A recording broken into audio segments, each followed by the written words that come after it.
Mesmo sem ter ainda entrado em vigor, o projeto Escola Sem Partido já causa problemas ao magistério. Em meio à urgência pela melhoria da qualidade do ensino, ressurge uma polêmica em torno de movimentos a favor e contra o Escola Sem Partido. Essa expressão doutrinação ideológica é correta?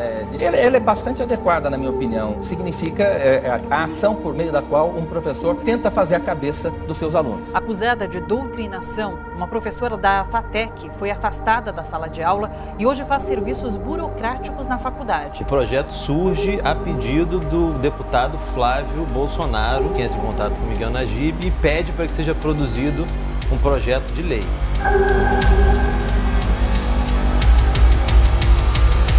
Aqui? Pode ser. Eu, por curiosidade, fui investigar o Instagram para verificar se existia essas pautas, mesmo que seja uma rede completamente diferente, uma mídia completamente diferente voltada para fotos, uma coisa mais egocentrada, redes egocentradas. Me chamou muita atenção a existência de uma militância ativa a favor do Escola Sem Partido no Instagram. O que mais chama atenção é que o Escola Sem Partido é um detalhe. O que existe no Instagram é uma rede articulada que se auto-identifica como de direita, com perfis que têm uma grande visibilidade e que colocam uma série de hashtags. Então a análise foi feita através do estudo de hashtag Escola Sem Partido. Nossa bandeira jamais será vermelha, PT nunca mais, o próprio Escola Sem Partido, menção a 64, aos militares no poder. Existe não uma regra, mas existem alguns monarquistas e assim por diante, uma série de pautas que estão interligadas por essas pessoas. E o objetivo deles é destruir e acabar com o que eles chamam de doutrinação de esquerda, que muitas vezes, pelo que a gente já viu, é uma discussão, por exemplo, de direitos humanos. É uma discussão sobre igualdade de gênero, ou até mesmo sobre ciência propriamente dita.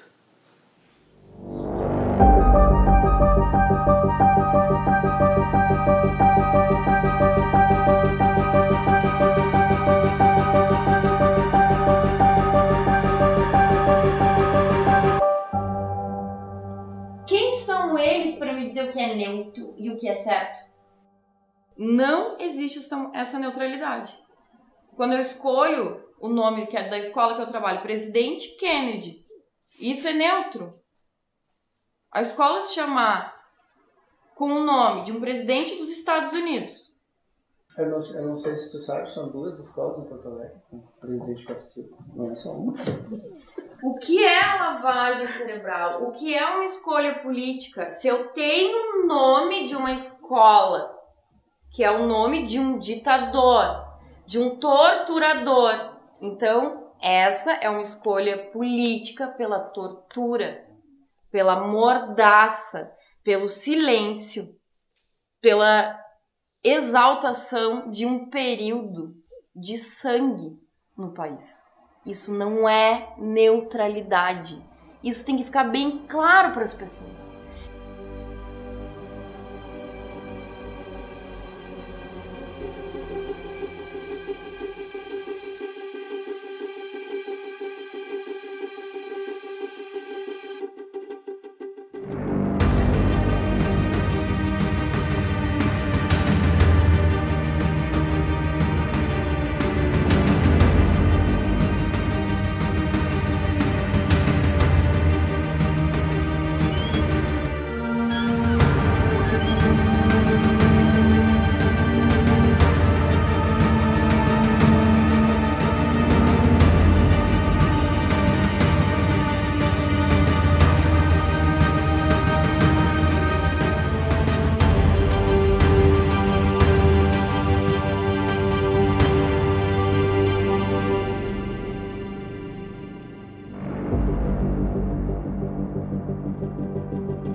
Burocrata não faz sermão. O burocrata aplica a lei, pune, exige o cumprimento da norma, mas ele não faz sermão, quem faz sermão é padre. O professor é um burocrata, ele transmite aos alunos o conteúdo do currículo, aquilo que está escrito e que foi aprovado pelas autoridades competentes. Não lhe cabe dizer aos filhos dos outros o que é certo e o que é errado em matéria de moral. É um argumento surrado, o de que o aluno não é uma folha em branco. Uma criança de 12 anos de idade sabe perfeitamente como dialogar com o professor. Digo mais, é um argumento típico também dos estupradores. É um argumento típico dos estupradores que alegam em sua defesa que aquela menina de 12 anos que eles acabaram de violentar não é tão inocente quanto parece. Este é o argumento de que o aluno não é uma folha em branco.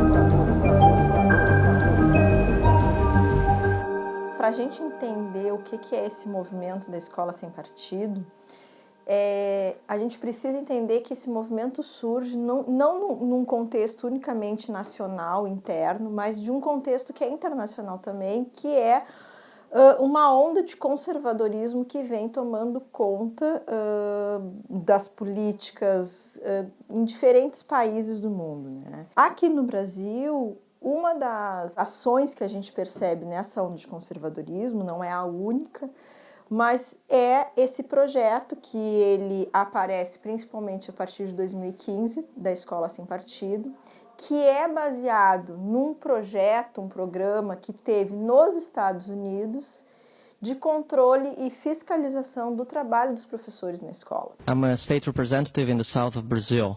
A huge concern from parents and students in Brazil are that many teachers in school, they indoctrinate in socialism and Marxism instead of giving education. If this is the case in the United States as well, what to do about it? Your whole continent has experimented with socialism. It hasn't gone well, and they keep doing it.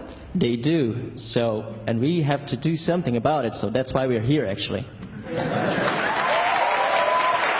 E eles usam, né, a palavra partido com uma forma também de fazer com que aquelas pessoas que não são do campo educacional, que estão fora do debate educacional, se assustem com a ideia de que os professores trabalham a política no sentido da política partidária também. Nessa direção, o que acontece? Eles vão colocando em cima de que os professores têm trabalhado e doutrinado os alunos em cima de ideologias partidárias. E que o que eles querem é uma proposta de que a escola seja neutra e que a parte doutrinatória não esteja no contexto da escola. O que é uma grande falácia, porque o projeto ele tem uma ideologia. Ele tem um objetivo, ele tem alguma intencionalidade e que expressa uma posição política de quem defende esse projeto também. Quando a gente vai olhar o conteúdo dos projetos de lei e principalmente as ações desse movimento, a gente vai entendendo que o que eles tentam censurar, na verdade, é o acesso ao conhecimento dos estudantes. Os projetos de lei tratam muito pouco de questões objetivas do que seria evitar os partidos políticos nas escolas. Eles tratam de proibir doutrinação ideológica de uma forma muito genérica, sem definir em que consiste. Então, essa vagueza do texto dos projetos de lei permite que qualquer ideia, qualquer prática pedagógica, qualquer expressão, qualquer manifestação seja censurada no ambiente escolar. O projeto ele foi elaborado pelo advogado Miguel Najib, a pedido do Flávio Bolsonaro no Rio de Janeiro. O que o Miguel Najib faz e o Movimento Escola Sem Partido compartilha na sua página? Eles fazem um anteprojeto de lei municipal e estadual. Então basta o legislador, seja deputado, vereador, senador, pegar aquele projeto e apresentar na sua casa legislativa. No estado de Alagoas, o deputado que apresentou lá, o nome dele era Ricardo Nezinho. E tem um vídeo hilário dele sendo entrevistado por um jornalista, no qual ele fala o seguinte, o jornalista pergunta para ele, mas Ricardo Nezinho... Quando o senhor elaborou esse projeto de lei, qual é a intenção? O senhor acha que acontece nas escolas que não deveria estar acontecendo? e aí ele fica meia hora. Fala sobre a grande, pequena... Às vezes não uma pequena, uma grande, pequena, uma relativa pequena mesmo. Grande, pequena quantidade de professores que trabalham com a questão da... que na sala de aula às vezes vai questionar a questão da ideologia em si. A ideologia em si. Ou seja, ele não sabe sobre o que é o projeto. Esse caso ele é emblemático, que ele mostra que muitos legisladores pegam o projeto e apresentam, não sabem nem do que se trata. E muitas vezes mudando o nome. Em alguns lugares é a escola sem pedofilia, em outros lugares é a escola livre, o que faz com que as pessoas nem saibam o que é esse mesmo projeto.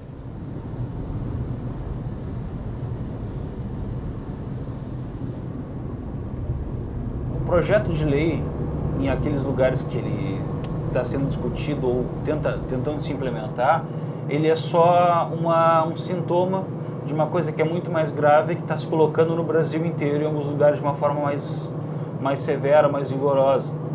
Não precisa do projeto de lei para que esses professores e professoras sejam perseguidos. E a escola está sendo tratada como esse espaço, primeiro que ele é neutro. Tá? Também que ciência é compreendida como uma opinião. Isso para mim é uma das coisas mais graves. Uma das coisas que diz lá essa proposta é que os valores morais das famílias, eles têm que ser respeitados. E isso não é uma coisa que se coloca em risco na escola quando a gente vai discutir política, quando a gente vai discutir cidadania, democracia, e me preocupa mais ainda quando a gente vai discutir algumas questões que são de ciência. Imagina uma família que tem uma visão de mundo que ela é extremamente religiosa, radical, e aí o filho vai ter uma aula de biologia e os pais dizem, eu não quero que ele tenha aula de biologia porque nós somos criacionistas. Ou então, exagerando, mas eu não acho implausível, não acho impossível, eu não quero que ele estude geografia porque a Terra ela tem 12 mil anos, a nossa perspectiva religiosa e assim por diante. Então o elemento religioso, hoje em dia, ele se junta muito com o conservador.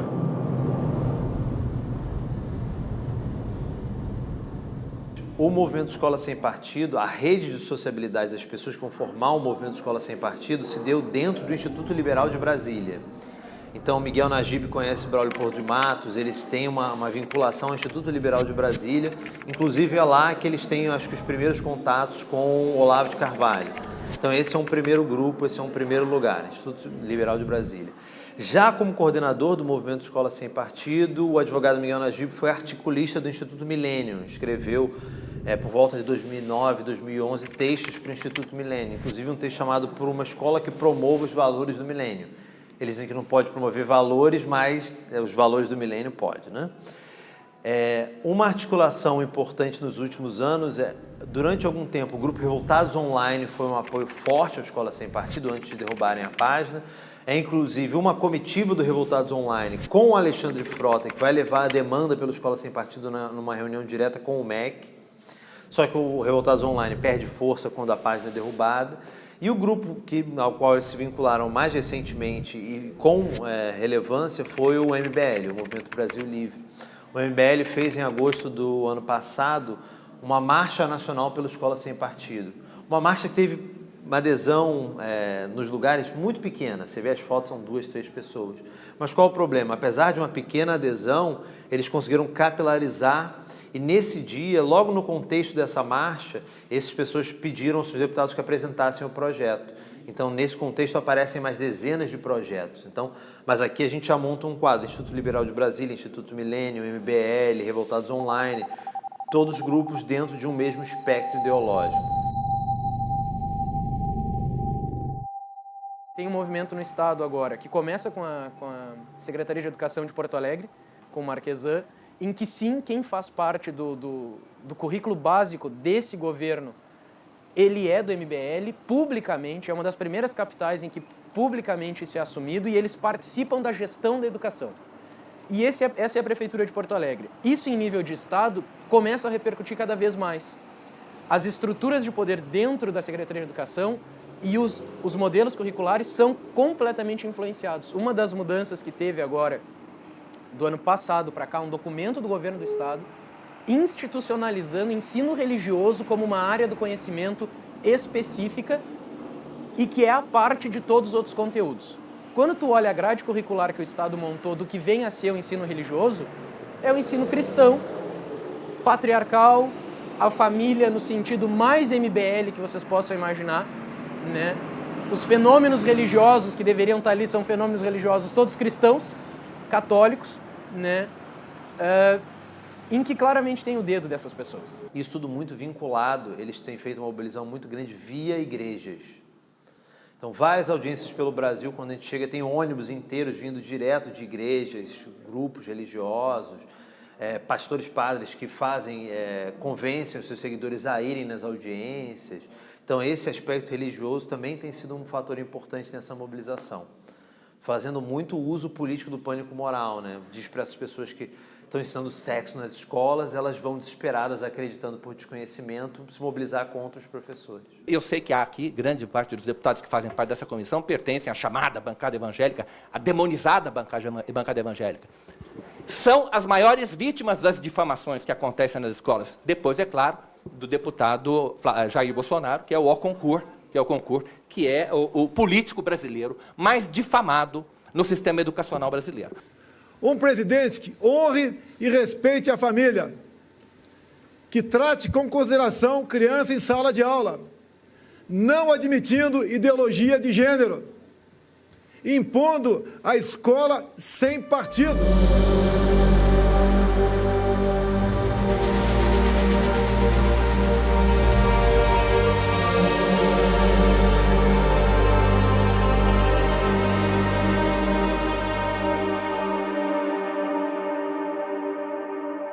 A bancada política que tem levado esse projeto para a Câmara de Vereadores, para a Câmara de Deputados, tanto no âmbito estadual quanto federal, são as bancadas fundamentalistas, são as bancadas religiosas e que fazem um discurso dentro da escola, dentro da igreja, contra o trabalho pedagógico dos professores. Uma expressão antes do projeto vir à tona tão claramente foi após a aprovação do Plano Nacional de Educação, quando os municípios e estados tiveram que construir os seus planos municipais e estaduais de educação, em que as igrejas, e aqui quando eu digo igrejas, eu falo algumas evangélicas, falo da Igreja Católica também, propuseram que os seus fiéis fossem para frente das câmaras de vereadores, no caso dos municípios, e impedir a ideologia de gênero dentro dos planos municipais de educação. Eu tive a oportunidade de ir no Instituto Federal em Ibirubá, e lá em Ibirubá aconteceu um debate muito interessante. Eu terminei minha fala, uma fala de 40 minutos, uma fala padrão, que geralmente eu faço 40, 50. E perguntei no final eu fiz a provocação: olha, gente, é muito importante posicionamento. Quem porventura for contra isso que eu estou trazendo para vocês, contra a crítica do Escola Sem Partido e a favor da Escola Sem Partido, fale, se posicione. E se posicionaram. Então, a primeira pessoa que falou era uma pessoa do curso superior. Ele disse assim: olha, para mim, esse negócio de Deus fez Adão e Eva, não fez Adão e Iva. Então, não tem que ter discussão de gênero na escola. Mas o que eu fiz, né? Comecei a puxar. Bom, mas veja bem, discussão de gênero não é só isso. Discussão de gênero... O senhor tem filho ou filha? Já era um homem com mais idade. Eu disse: não, eu tenho uma filha. Tem problema sua filha brincar de carrinho ou querer ser motorista de caminhão, pilotar uma aeronave? Daí ele chegou e disse: não. Pô, isso é uma discussão de gênero. Sabe? Tem problema, se tivesse um filho, tinha problema daqui a pouco tá brincando com uma panelinha, se ele pedisse, se ele quisesse vestir rosa, tem problema? Não tem. Isso é uma discussão de gênero. A conversa foi, a conversa veio. Daqui a pouco um outro chegou e disse: não, é que o problema da escola não é a escola, é a família. A família normal, mãe, pai. Tinha sido muito legal, né? Porque naquele dia mesmo eu tinha lido um artigo que dizia: a maior parte das famílias no Brasil hoje são famílias em que as mulheres chefiam a família. Então, a família normal, se a gente for pensar a normalidade como a maioria, é uma família que tem uma mulher chefiando, né? A família de mãe e pai. E eu comentei isso com ele. Foi tensionando aquele debate de uma maneira muito legal. Porque eles eram, em sua maioria, evangélicos, eles estavam sentados ali há já quase uma hora falando comigo, e daí uma senhora levantou. seus 30 anos, 35, e comentou, olha, eu vou dizer uma coisa para vocês. Na minha casa, eu acredito que o mundo foi criado por Deus em 7 dias. Eu ensinei isso para minha filha. Mas eu também ensinei para minha filha que a escola ensina outra coisa. Que a escola ensina que teve o Big Bang há milhares de anos e tal, e que são discursos diferentes, e que a gente tem que respeitar. E além disso, eu sou mãe e pai na minha casa. Sabe qual é a diferença de invasão, ocupação e baderna de vagabundo? Nenhuma. Vagabundo? Lembrando que esse agora você sabe que eu posso pegar pra... Você não sabe o que é LDB, você não sabe o que é o PL. Eu sou burro, mas eu não tô ocupando nada. Você não sabe nem o que é MP, velho. Posso falar? Cara, eu não sei nada disso. Eu não sei nada disso. Eu sou burro, mas eu não estou impedindo ninguém de estudar. Uma escola sem partido tenta, eu vejo, fazer um link entre um conservadorismo que ela tem, que é espraiado, com um militantismo que é, esse sim, anti-esquerda. Ele tenta fazer um link entre essas duas coisas. Tem uma distância enorme entre aquela família que está descontente porque o professor incentiva os alunos a compreenderem o direito à sexualidade. Então, isso pode ser perturbador para muitas famílias. E isso não é surpreendente, exatamente porque a gente está numa sociedade conservadora e o Brasil não está isolado nisso, né? Então, isso é uma coisa. Outra coisa é um grupo muito organizado, né, que eu acho que a gente pode dizer que eles são bastante organizados no sentido dos contatos que eles têm entre si, do treinamento de algumas pessoas, né, para produzir determinados tipos de manifestação, de manifestações agressivas, bem agressivas. O que eles fazem? Eles são especialistas treinados para simular situações em que um deles teria sido provocado ou agredido, e aí então ele reage. E com isso eles tentam criar uma situação de tumulto, nessa situação de tumulto, de confusão, então eles vão tentar dizer que foram agredidos por A, por B. Esse partido já agrediram gente lá na frente da prefeitura. Eu não agredi ninguém. Eu sou fascista não é cidadão. Fascista não é cidadão. Fascista não é cidadão.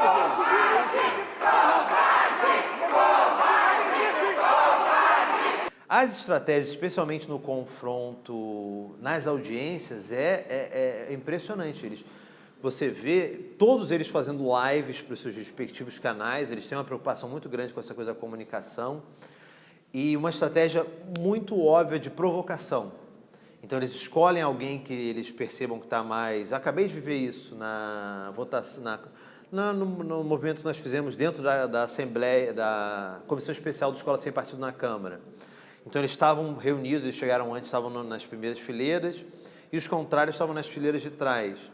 Então eles escolhiam alguns professores e encostavam o celular na cara deles e ficavam: fala aí, comunista, por que você está querendo defender, por que você é contra, você é a favor então da doutrinação? Então eles fazem uma estratégia de provocação que você vê que ela é muito ensaiada, eles fazem de uma maneira muito intencional e muitas vezes com sucesso, né? Porque as pessoas estão ali mobilizadas, perdem o controle, respondem de forma agressiva. Eles sempre editam esses vídeos, eles nunca são completos, né? E aí pegam só alguns momentos para dizer: olha, esses aqui são os professores, olha como eles agem, porque eles são contra a escola sem partido. Então essa tem sido uma estratégia constante.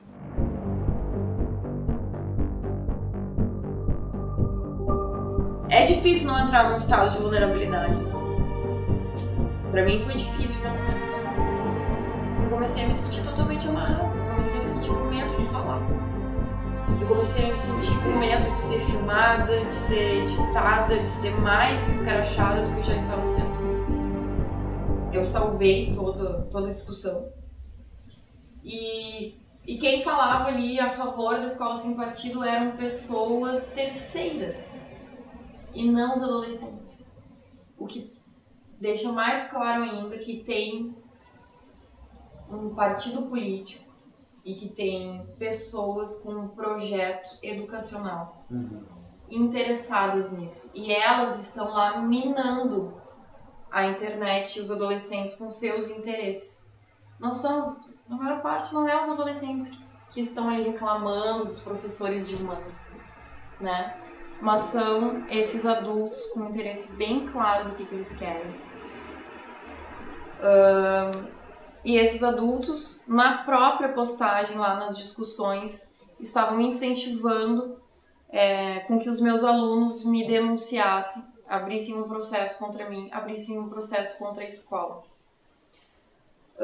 O processo específico desse escracho da internet eu não recebi judicialmente, mas isso abriu brecha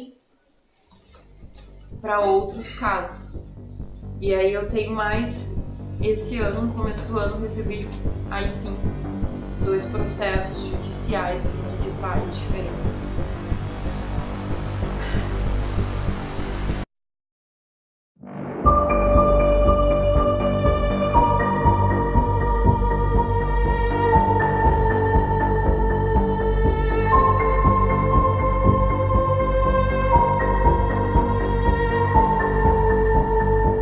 Nós temos tido professores sendo processados ou denunciados, não necessariamente processados, mas denunciados, de que estariam descumprindo o seu papel. Tivemos recentemente um caso em Santa Catarina de uma professora que trabalha com as questões de gênero no pós-graduação ser processada porque a pós-graduanda religiosa entendeu que a professora estava indo contra ela ou obrigando ela a pesquisar questões de gênero do qual ela não concordava. Bom, mas ela escolheu fazer uma seleção de mestrado, ela sabia da possibilidade de orientação e das concepções teóricas dos professores. Eu tive uma situação explicando Revolução Industrial e falando de classe operária e o quanto a formação da classe operária ela rebate no nosso corpo, na nossa vivência com o relógio, com o tempo, e a primeira reação de um grupo de 6, 7 alunos é achar que isso é conteúdo de esquerda do PT. E sempre ser acusado de estar ideologizando os alunos. Eu já tive mães que foram para... Nessa discussão não foi política partidária, foi a questão de gênero. Mas que muito rápido eles chegam no partidário. Numa reunião em que eu sou chamado, porque a gente fez um vídeo quando teve o Plano Municipal de Educação aqui que incluiria as questões de gênero, e essa camada defendia que existia uma ideologização de gênero. E aí um grupo de mães vai até a escola, porque eu não poderia falar disso, que isso seria um assunto da família. Quando, na realidade, o que a gente estava discutindo era direitos humanos. E a aula era sobre direitos humanos e justamente o assunto era... Bem, a gente está agora em 2015, foi isso? A gente está em 2015 vivendo isso na cidade. Como é que a gente olha com direitos humanos essa questão aqui dos grupos que são marginalizados?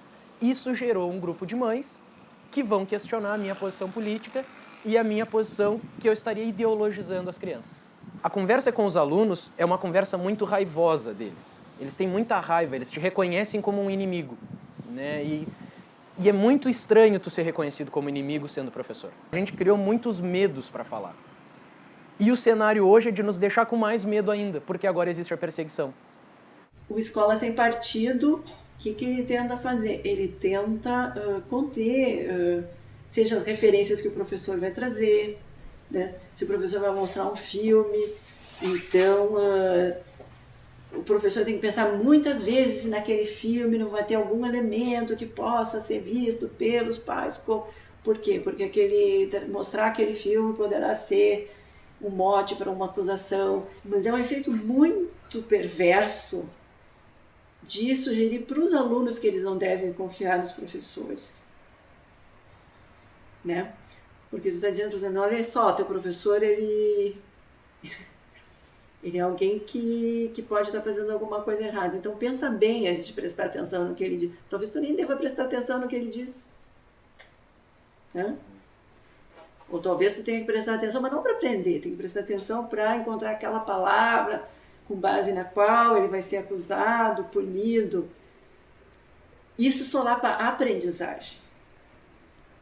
Porque todo diálogo que acontece na sala de aula, né, ao invés de ser um diálogo pautado no interesse em aprender, em descobrir, em debater, então ele começa a ser um debate uma comunicação pautada por essa ideia tenebrosa, né, de que alguns estariam querendo dominar outros. Aqui em Porto Alegre, nós tivemos o caso de professores do colégio estadual que levam o nome de um ditador, né, da ditadura militar, é o Colégio Estadual Costa e Silva. Nessa escola já fazia quase 6 anos que a comunidade escolar produzia um projeto que se chamava De Costa para a Ditadura, de Frente para a Verdade. E era um estudo interdisciplinar que trabalhava questões de artes, educação física, história. Já os estudantes dessa escola chegaram a ler relatórios da Comissão da Verdade. Então, um estudo muito interessante que eles vinham fazendo. E a Secretaria de Educação, então, desde o final do ano passado, começou a pressionar a direção da escola para colocar à disposição os professores que coordenavam esse projeto, alegando que quem gosta de história antiga são os museus, que era para esquecerem essa história e seguir em frente, né?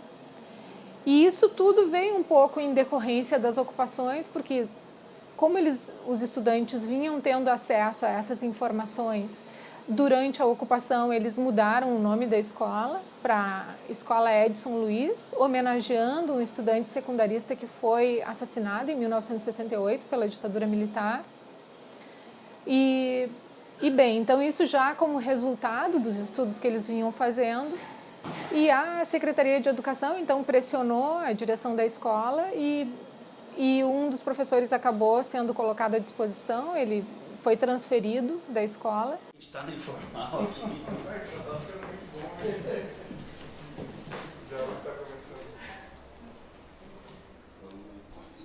Minha tia é professora aposentada do estado e do município. E ela comentou, quando ela dava aula de OSPB e Moral e Cívica,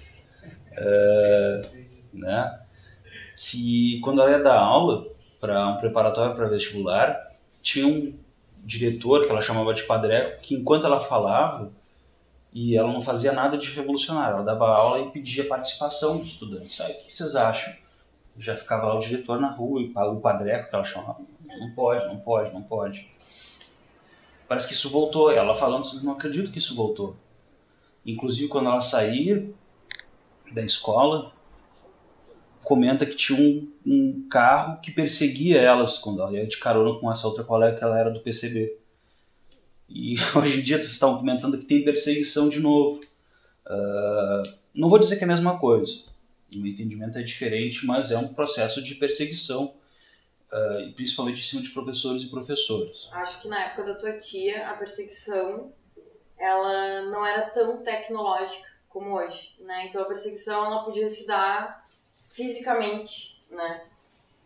E hoje, com a internet, a perseguição ela pode ser muito mais ampla e, inclusive, ela se dá 24 horas por dia com diferentes pessoas. Não é mais uma pessoa que me segue e eu tenho medo e eu me escondo em algum lugar daquela pessoa. Agora, praticamente todos os adolescentes que estão nos centros urbanos acessam a internet e todos eles, a todo momento, podem estar ali, né, perseguindo a tua página do Facebook, postando coisas. Com a tecnologia, os alunos podem fazer vídeos e postar e editar. E o projeto de lei do Escola Sem Partido, ele tem um site onde ele ensina os jovens a como fazer isso. Em abril, a gente montamos um projeto de Costa para a Ditadura e a gente abordava a questão da ditadura. Né? E aí tinha a minha colega a Sônia, que falava da questão literatura, trazia música, trazia reflexão, quem eram os caras, quem é o Geraldo Vandré, né? E a gente fazia um lance bem lúdico, trazia violão, cantava as músicas. Então chegamos nas turmas, a gente fazia reunião, discutia, pessoal, vamos pensar num outro nome para essa escola, né?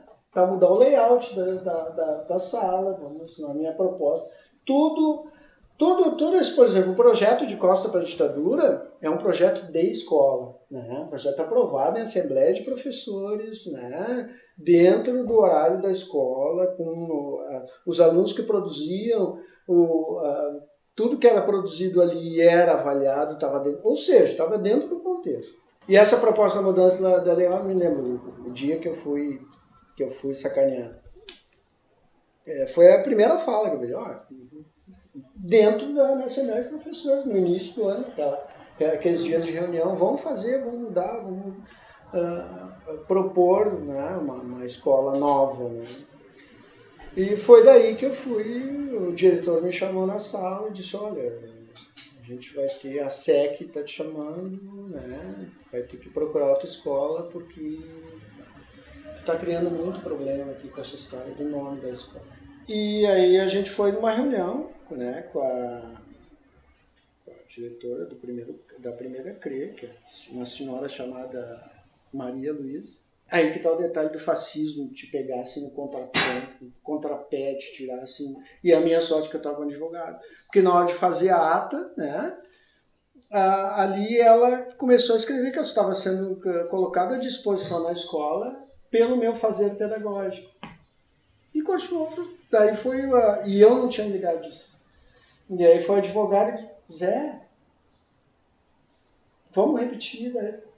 Tu está sendo colocado à disposição pelo teu fazer pedagógico. Ou seja, eu ia assinar um documento que ia me criminalizar, ou seja. Mas aí a gente conseguiu, fez um adendo, né, que eu estava sendo colocado, que eu fui colocado à disposição, expulso da escola, porque eu estava questionando o nome de ditador constitucional. No Rio Grande do Norte, é algo que é um contexto nacional em alguns... E o que a gente tem hoje, o quadro que nós temos? O projeto já tramitou nacionalmente na Câmara e no Senado. No Senado, o PLS 196, se eu não me engano, de 2016, que foi arquivado para favorecer a tramitação do projeto da Câmara. E na Câmara, então, é o PL 867 de 2015, que é alvo de uma comissão especial e que quase agora, e que adotou uma forma de tramitação muito incomum, que é uma tramitação conclusiva ou terminativa. Se aprovado na comissão, ele não passa pelo plenário da Câmara, ele vai direto para o Senado. E se no Senado for aprovado sem modificações, vai direto para a sanção presidencial.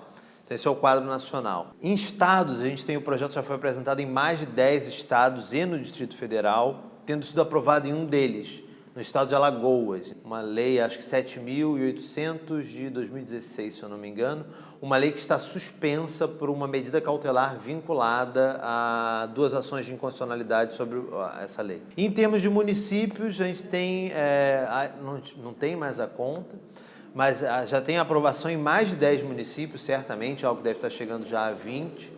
Nesses municípios, alguns já conseguiram reverter com ações de ilegalidade, inconstitucionalidade, mas são mais de 10 aprovados, com certeza. A Rede Municipal de Porto Alegre apontou no Plano Municipal de Educação uma série de metas importantíssimas durante a discussão no ano passado do Plano Municipal de Educação, entre elas a questão da liberdade, né, de orientação sexual, de ensinar para a tolerância, de ensinar contra a discriminação, os debates de gênero, uma educação antirracista, enfim. E foi justamente na Câmara de Vereadores que esses artigos necessários foram retirados, numa votação que foi talvez uma das piores votações que eu vivi na Câmara de Vereadores, não só pela derrota, porque nós perdemos por um voto, foi muito polarizada a votação, mas pelas vozes das trevas que nós vimos ocupar parte do plenário, né, dizendo coisas absurdas. Para te ter uma ideia, tem um vereador que deu um relato de um sobrinho que se descobriu LGBT, ele leu uma carta desse sobrinho na tribuna, e numa das partes da carta, o sobrinho dizia que em função do bullying, do preconceito, enfim, da insegurança, tinha pensado em suicídio durante essa questão da sexualidade. E todo o plenário em silêncio, era uma carta muito, muito triste, né, do relato de um jovem de 14 ou 15 anos vivendo um momento difícil na vida numa sociedade tão preconceituosa. E uma das vozes da galeria gritou porque não se matou. Então, tu vê o grau de conservadorismo, de ultra-reacionarismo que nós vimos nessa noite. Foi uma das noites mais difíceis, assim. Então é isso que ele quer ensinar na escola sem partido. Que a escola diga que 64, sei lá o que foi, né? Mas que não houve ditadura militar, que não houve mortes, que não houve torturas, que não houve desaparecimentos, é uma tentativa. de tentar mostrar a história como uma história das classes dominantes. Olha, um dia eu perguntei para o idealizador do projeto que está aqui presente, o senhor Najib, virei para ele e falei assim: o senhor acha que o que aconteceu em 64 no Brasil foi golpe? Aí sabe o que ele me respondeu? Ele falou assim: não, eu não estudei bem esse período da nossa história. Esse projeto fala para o passado do país, fala para um momento que nós não queremos mais viver, que muitos tombaram para que a gente pudesse estar fazendo aqui esse tipo de discussão que nós estamos fazendo. Aqui está sendo vetado que as escolas possam trabalhar diferentes conteúdos. Está se incentivando o ódio dentro das escolas.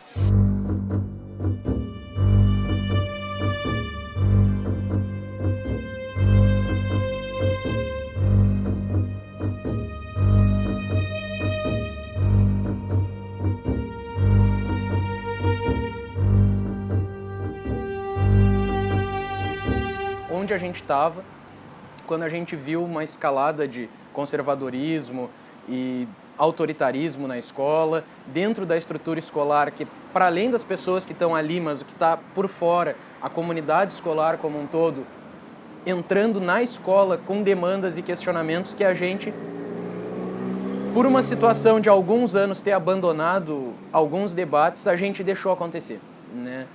E isso se diz a um governo hoje, um governo federal, que não é legítimo, né, para a grande maioria dos professores, por mais que eu saiba que tem colegas que acreditam que essa foi a melhor saída, né? A gente vem de uma série de derrotas dentro do governo do estado com a nossa questão salarial e nesse meio tempo, ao invés de bancar uma posição ou se compreender como um mediador dessas demandas, a gente se ausentou desses debates, né? E a ausência do debate, alguém ocupa esse espaço.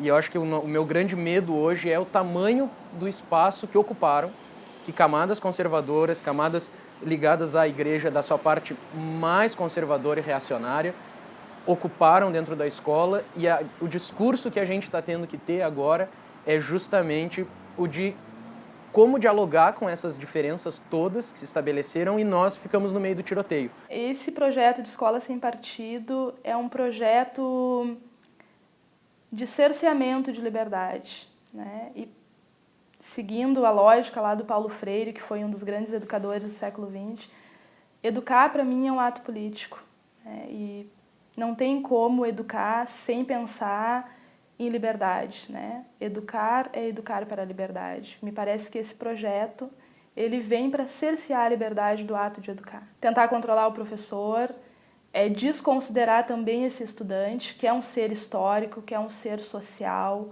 que está imerso em um contexto político, né? Que está vivendo em sociedade.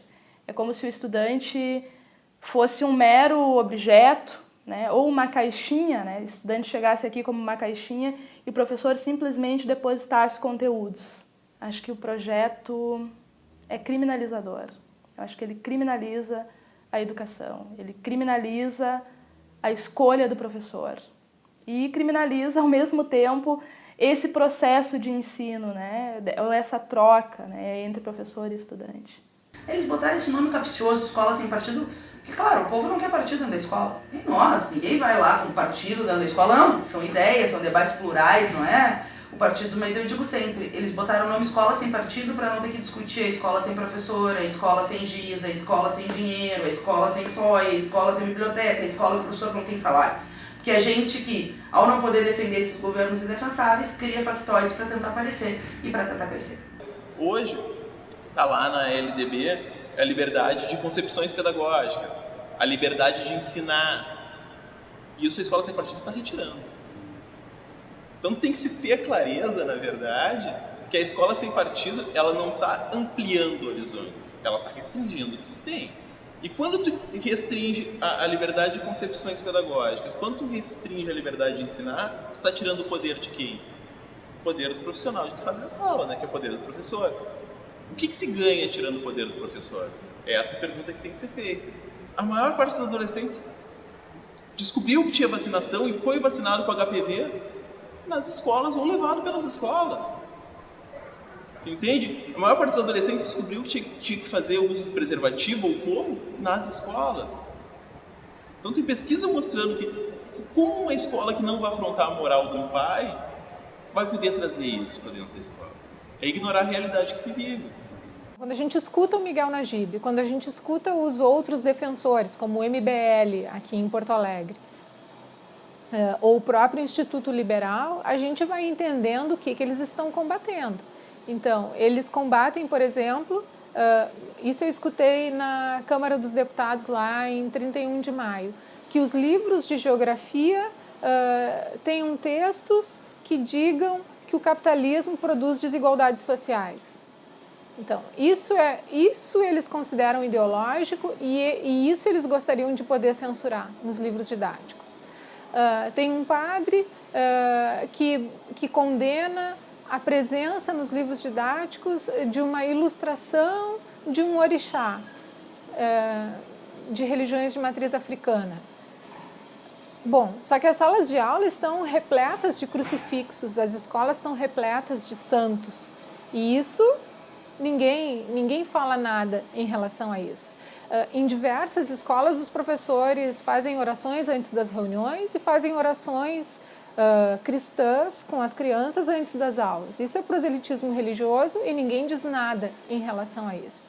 Então, o que o movimento combate? Combate as minorias étnico-culturais, as minorias religiosas e o principal foco dos discursos tem sido os estudos sobre diversidade de identidade de gênero e diversidade de orientação sexual. Essas pessoas que agredidas pela intolerância se acham no direito de reivindicar a tua neutralidade, enquanto eles não são neutros. No momento que o cara vai dentro da escola, né, defender o Bolsonaro, que neutralidade ele está tendo nesse momento? A intolerância ao diferente, ao quem pensa diferente, ao quem age diferente, cada vez mais crescendo.